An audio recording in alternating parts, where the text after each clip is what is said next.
자, 조차가 파헤친다. 정치 이슈 전해드리죠. 경성대 조경훈 교수, 부경대 차재건 교수 함께하겠습니다. 어서 오십시오. 네, 안녕하세요. 예, 뭐 모든 이슈를 다 지금 잡아먹고 있습니다. 청와대 이전 문제, 통의동에서 이제 하겠다라는 얘기까지 나왔는데 어떻게 보셨는지 여쭤볼까요? 한마디로 저는 의의가 없습니다. 예. 제가 그 옛날에 초등학교 때 반에서 좀 꽤 공부를 잘해가지고 상을 받고. 그래서 이제 상 받았으니까 어머니한테 가서 정말 사주시기 어려운 거를 사달라고 했어요. 예. 때를 썼죠 그때는.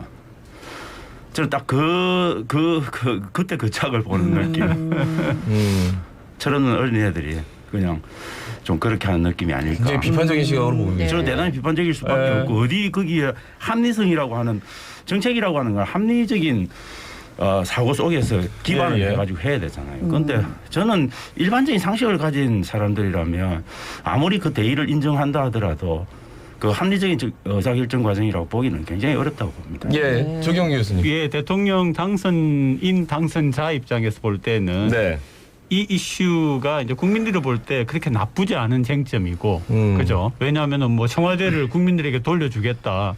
그리고 본인은 서민 속으로 나오겠다. 그렇게 보이지만 이제 차 교수하고 둘이 이제 얘기 중에 그런 얘기가 나왔어요. 차 교수 이야기하신 건데 이것 때문에 사실은 윤 대통령에 대한 부정적인 모든 것들이 묻혀 있다. 예, 그래서 어떤 그 전술적인 측면에서 볼 적에는 굉장히 유리한 방향으로 가고 있는 게 아니었나 그런 분석을 하더라고요. 네. 그래서 한편으로는 또 그것도 참 일리가 있다 이런 생각을 했어요. 그러니까 질문할 때도 얘기를 드렸지만 저는 차라리 그런 정치적인 전략의 목적이라도 있었으면 좋겠어요. 네, 그런데 그것도 없이 자기와 관련된 모든 의혹과 관련된 이슈가 일찍 번지는 것을 막고 네. 이슈의 주도권을 자기가 털어지기 위해서 이걸 한다. 뭐 그러면은 차라리 저는 좀 고도의 정치 전략이구나 뭐 이렇게 이해는 할 수 있겠지만 만약에 그런 거라도 없이 그냥 그러면 저는 정말 떼쓰는 것 이상도 이하도 아닌 느낌이 듭니다. 왜냐하면 국민들 어느 누구가 청와대에 그 청와대 돈을 내달라고 누가 말했습니까? 그리고 지금 청와대 뒷산 등산할 수 있게 해준다는데 지금 문재인 정부에서 1, 2, 3단계 거쳐서 다 돌아갈 수 있게 하고 있습니다. 지금 3단계 마지막 공사하고 4월 5일 날 식목일을 맞춰서 다 개방합니다. 네. 뭘 돌려달라는 근데 이제 여론조사를 해보니까 확실히 반대 의견이 좀 많아요. 네. 여가 반대 폐지에 의견이 대해서는 많이 조금 나오더라고요. 팽팽했는데 네.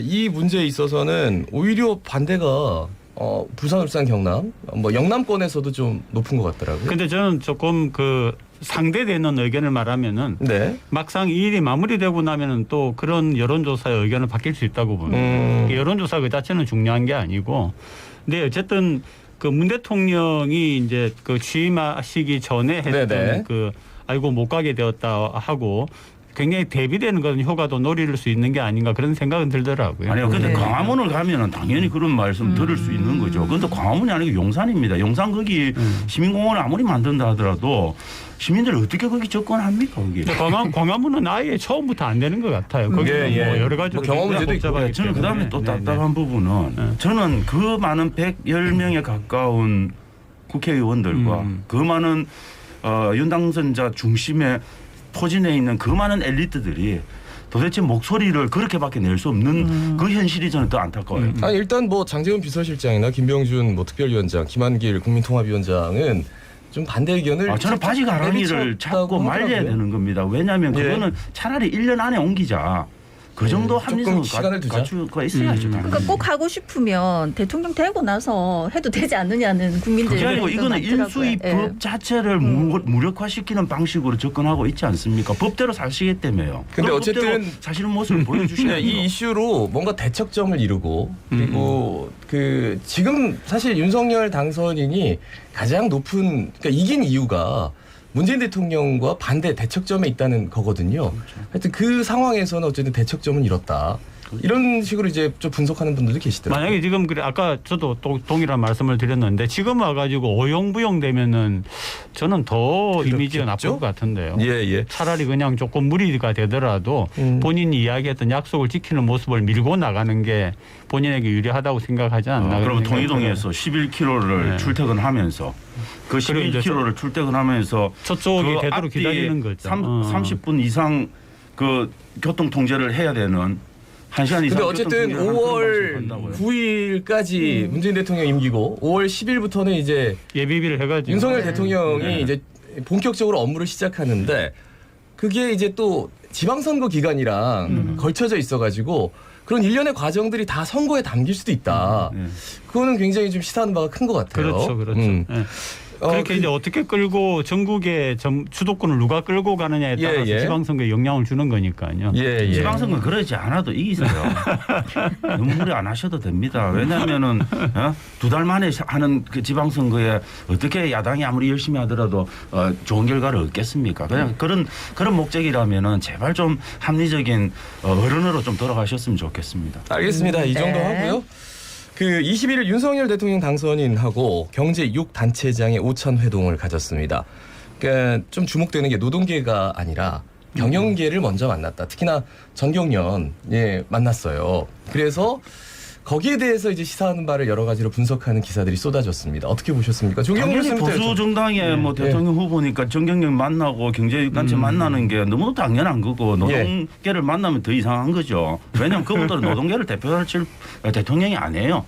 아니 노동이사제 뭐 한다고 했으니까요. 그건 노동이사제 같은 경우는 그 공공기관에 대해서 부분적으로 하는 거고요. 일단은 뭐 시사하는 바는 그렇게 그래도 명색이 생각합니다. 우리나라의 가장 보수적인 정당의 기본적으로 당선자 아닙니까? 예, 정부- 단체장을 만나는 건 맞고 저는 뭐 또 노동계를 만난다는 거는 좀 있을 수는 없는 이야기다. 근데 네. 정경련을 만났다는 사실 자체는 좀 정경련 자체를 왜 우리가 활동을 못하도록 했을까? 그건 네. 결국은 촛불 탄핵 정국에 때문에 만들어진 네, 거기 때문에 네. 그 상징성을 파괴하는 측면에서의 고민은 좀 있어야 되겠죠. 여전히 그 한국의 경제가 이렇게 오면서 물론 겉으로 보기에 그렇지만 사실은 속으로는 그렇지 않는데 네. 중소기업에 애쓰고 노력한 것이 그 피땀이 흘려 있지만 한국 경제가 자꾸 대기업 위주로 성장을 했고 예. 앞으로도 대기업의 중요성이 있다라고 하는 그런 것들이 기저에 깔려 있는 것 같아요. 네. 지금 특히 이제 그 국제 경쟁에서 애플에 삼성이 밀리고 있다는 얘기가 벌써 예. 나오고 있거든요.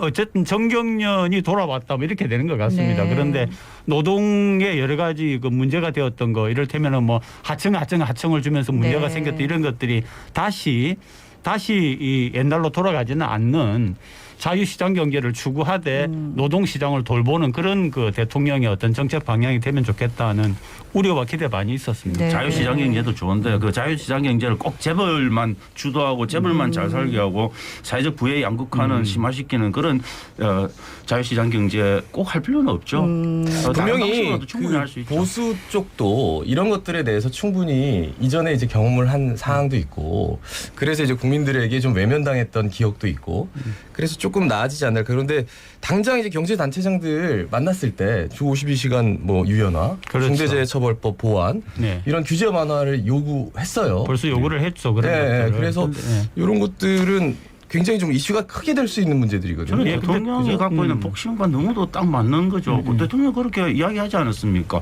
대통령 당선자가 네. 그 경선 과정에서도 그렇고 저는 그 본선 경쟁 과정에서도 기본적으로 노동시간은 유연하게 가야 된다. 라든지 뭐 그런 모든 이야기들을 다 했고 그건 정확하게 저는 경제단체장들이 원하는 방향과 일치하고 있다라고 봅니다. 저는 오히려 어떻게 대통령 당선자 입장에서는 좌우를 그래도 이렇게 아울러야 되니까 어떻게 노동계의 목소리를 거기에다가 플러스 알파 할까 이걸 아마 고민은 조금 하고 예, 계시지 예. 않을까. 근데 뭐- 중요한 거는 중대재해처벌법이 굉장히 중요한 것 같습니다. 거기 같은 경우에는 뭐 하청을 주다 보니까 실제로 거기에 대한 책임을 누가 질 거냐라고 하는 건데 네. 제일 위에 있는 이제 예를 들면 대기업의 입장에서도 억울할 수 있는 면이 있기 때문에 그런 것들은 법이나 이렇게 또 행정적인 굉장히 좀 디테일이 필요하지 않나 그런 생각이 들고요. 아마 이번에 이제 그 정경련 비롯해서 경제 주요 단체를 만났으니까 그다음에 또 노동 단체를 만나겠죠. 예. 만나가지고 적절한 균형점을 찾아갔으면 좋겠다는 얘기를 하고 싶습니다. 예. 네. 더불어민주당 원내대표 선거가 이제 치러지는데 사실 이제 지금 막 계속 듣고 있는 게 그 거대 야당만 지금 이제 야당이 됐지만 그 180석 이제 지금 172석인데 뭐 했냐 이런 이야기 너무 많이 들어갔고 지금 민주당을 바라보는 시선들이 굉장히 좀 안 좋잖아요. 새 원내대표 선거 어떻게 보십니까? 참 그분들을 가볍게 네. 숙지하려고 고민하시더라고요. 그 많은 시간 숙지 안 하고 뭐 하셨는지는 모르겠지만 예, 그런 예. 많은 고민들도 있었겠지만 저는 새 원내대표가 누가 되느냐에 따라서 172석을 갖고 미뤄졌던 계획 입법들을 완수하려고 노력은 하겠죠. 네. 그렇지 않으면 자기들이 살 방법이 없으니까. 그렇지만 저는 새 원내대표가 참 누가 될까? 네. 이건 지금은 예측하기는 저는 굉장히 좀 쉽지는 않은 상황이어서. 예. 뭐 항상 우리가 예측하고 나서는 틀린 게 많아가지고 근데 이낙연계의 그 박 의원하고 또 이재명계도 보니까 박 의원이더라고요. 예, 둘 다 예. 성이 박인데 결국 그 두 중에 한 분이 되는 거고 그다음에 세 번째 위치를 차지하고 있는 그 표가 어디로 가느냐는 게 굉장히 중요하지 않을까. 저는 뭐 이게 네. 1차, 2차, 3차를 거쳐서 하는 콘클라베식이기 때문에 3분의 2 이상이 저는 아마 찬성이에요. 3차까지는 갈 거다. 그럼요. 그리고 3차 가서는 어떻게든 무조건 그 승부를 내야 되니까 그 과정에서 저는 정세균계라고 하는 정세균계가. 안규백하고 또 이원욱 의원 두 사람이 어떻게 그 표가 어떻게 가느냐. 그렇죠. 리고 그분들이 1차에서 몇 %를 얻고 누가 생존하느냐 그렇죠. 이런 문제들이 저는 네. 전체적인 근데 방향을 저는 결정하는 여담이긴 중요한 요소라고 한데 172석이나 되고 의원들이 이렇게 많은데 이분들 인지도가 이렇게 없을까? 사실 저는 정말 사선의 안규백 의원 그냥 이름은 들어봤는데 어떻게 생겼는지 네. 뭐 그러니까 관심이 있어도 그렇게 많이 들어본 죄송한데 저는 이름을 못 들어봤어요. 네. 예. 그렇죠. 근데 저는 이현욱 의원 정도는 좀 이름을 들어봤고 여러 가지 네. 논란의 중심에 또 있기도 했고. 네. 그다음에 근데 우리 MBC 출신 그 또 앵커 출신의 보도국장 출신 한 분 계신데 그건 또 MBC 우리 제가 모르면 안 되는 아나운서 겁니까? 출신 모를 수 있죠. 이재명계라고 하는 박 의원님은 아마 지금 제가 볼 때는 누가 야단 MBC 맞는 거예요? 앵커 출신이어서 제가 몰랐다고 해서 야단 맞는 거예요? 아셔야 되지 않을까 야단 맞는 것 싶습니다. 같은데. 저는 공정하기 위해서 지금까지 몰랐습니다. 예. 국민의힘 얘기 좀 해볼게요. 다음 달 원내대표 경선 치르는데 여기도 뭐 근데 여기는 오히려 우리가 많이 좀 들어본 분들. 예, 윤핵관이 계시죠. 네네네. 아마 그쪽이 되지 않을까 싶은데 또 틀릴 수 있습니다. 권성동 의원 사선에. 우리 예. 뭐 여러 가지 면에서 네. 유리하고 김태환 의원 같은 경우에는 지난번에 나와서 졌지 않았습니까? 김기현 의원한테 사실 네. 상대가 안 될 정도로 너무 져버려서 음. 저는 그분이 받았던 30몇 표 이상 받기가 쉽지 않지 않을까 뭐 그런 생각은 합니다. 거기다가 또 거기 보니까 옛날에 그 친박해가지고 난리를 치고 최근에는 또 단체로 술 마시고 하던 그런 사람도 나와 있는데 예, 그런 예. 사람 제발 안 나왔으면 좋겠습니다. 그건 뭡니까? 근데 이제 앞으로 지방선거가 있으니까 또 거기서 야 너는 저기 나가봐라 이런 이야기들이 있을 거니까 아마 네네. 그 과정에서 또 지방선거를 좀 끌려 교통정리가 나가야 되겠죠. 되시는 네. 분들이 있으니까 좀 돼야 아니 되는데 본인이 그죠? 이런 엄중한 시국에 마스크 다 벗고 안 하면서 참 그 문제라고 생각합니다. 저희들도 답답한데 마스크 끼고 지금 네. 방송을 하고 근데 있는데 그날 그렇게 좀 술 파티를 할 필요가 있었을까? 네, 그러니까 말이에요. 기분이죠 기분. 예. 근데 그 대통령 당선자가 또 술을 좋아하시고 또 기분 근데 뭐 당선자 없었으니까. 네. 예. 당선자의 성향이 반영이 네, 좀 되죠. 지방선거 이제 그렇게 얘기가 말씀하시면 또 나왔는데 곤란하고요. 네. 6일 지방선거 지금 진짜 코앞인데 지금 아직까지 선거구 요게 이게 안 정해져가지고 중대 내가 선거구. 네네. 어디에 나오는지 모른다 하는 지금 후보자들이 많더라고요. 네네. 선거구 획정은 항상 늘 그래요? 끝까지 예. 반영이 되기 때문에 늘 그렇죠. 뭐 그거야 뭐 말할 필요가 뭐 하루 이틀 한 것도 예, 아니고 예. 이 정도로만 넘어가겠습니다. 지금 그러니까 공직선거 후보자 추천관리위원회 여기서 이제 공천관리위원장이 누가 되느냐 여기 굉장히 핫 이슈입니다. 네. 왜냐하면 지금 지역에서 엄청나게 뛰는데 인지도만 생각한다면은 경선이 유리한 분들이 있어요. 네. 그런데 이번에 청년들도 굉장히 열심히 뛰었고 예. 또 인지도가 없지만 일단은 대선에 집중하기 위해서 본인의 인지도 알리는데 조금 인지도를 연기한 분들도 있거든요. 예, 그런 예. 운동을 하는데 어떻게 보십니까? 뭐 저는 뭐 지금 국민의힘에 관한 이야기를 하시는 거예요. 뭐 더불어민주당도 예, 같습니다. 여야 네네. 모두 저는 공천관리위원장을 누가 앉히느냐는 아직은 여야가 지금 정리가 안 됐잖아요. 그렇죠. 원내대표 이 선출 과정이 사실 해야죠. 그걸 정리해 나가는 네네네. 과정이어서 저는 그 원내대표가 누가 되느냐에 따라서 그 공천관리위원장의 면면이 조금 결정될 거고 그 공천관리의 전체적인 방향이 좀 결정될 거고 공천을 누가 더 많이 받게 될까 이게 아마 결정될 건데 저는 민주당 같은 경우에는 한 가지 중요한 약속은 이재명 후보 때 했던 약속이 그거였지 않습니까? 30% 2030 세대들에게 안배하겠다. 네. 여성과 청년 30% 저는 강제로 그거- 안배. 그거는 무조건 지켜야 된다고. 음. 어떤 누가 공천관리위원장으로 어느 개파가 네. 더 많은 공천권을 얻더라도 그거 하나 제대로 지키면 저는 정말 2030 세대들 마음을 어느 정도 돌려 세울 수 있다고 봅니다. 그런데 국민의힘은 그러기가 쉽지 않습니다. 국민의힘은 저는 아마 2030 세대들을 많이 정말 표를 얻었죠. 특히 이대남의 표를 얻어가지고 네네. 사실 당선됐지만 그 이대남들한테 국민의힘과 입장에서는 배려하기가 굉장히 쉽지 않을 겁니다. 네. 왜냐하면 이 지방선거는 이기는 지방선거라고 하는 명확한 인식이 있기 때문에 누가 그걸 포기하겠습니까? 그래서 저는 민주당이 좀 살려면 그런 방면에서 2030을 바라보는 그리고 대우하는 그 자세가 좀 달라야 된다. 그렇지 않으면 저는 희망이 없을 거다 그렇게 봅니다. 네. 근데 아마 뭐 저 민주당 같은 경우에는 이제 새롭게 좀 해야 되니까 그런 면을 많이 반영할 거고요. 그런데 국민의힘 같은 경우에도 권선동 의원이 만약에 원내대표가 된다고 하면은 또 이준석 대표가 있기 때문에 네네. 아마 조금 다른 그런 공천 적어도 할당에 있어서 여성이라든지 청년들을 배려하는 그런 모습은 이전과는 좀 달라지지 않나는 기대는 갖고 있습니다. 네. 또 그리 해야 국민의힘 되고. 얘기 네. 나왔으니까 국민의힘 이 감점 제도가 홍준표 의원이 지금 이 감점 네. 제도 때문에 25% 네네. 최고위원 회의에서 이게 결정이 됐는데 그러니까 어떤 게 결정되냐면 현역 의원이 지방선거에 나간다면 10점 감점 그리고 5년 내에 무소속으로 출마한 경험이 있는 사람이 있다면 15점 감점. 네.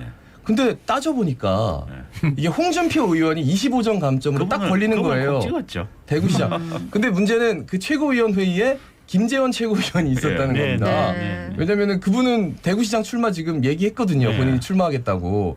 그러니까 본인이 얘기해놓고 자신의 라이벌이 될 만한 사람을 오히려 못 나오게끔 공천을 못 받게끔 이렇게 제도를 만든 거 아니냐. 김재원 의원의 놀라운 아마 노력이 있었지 않았을까.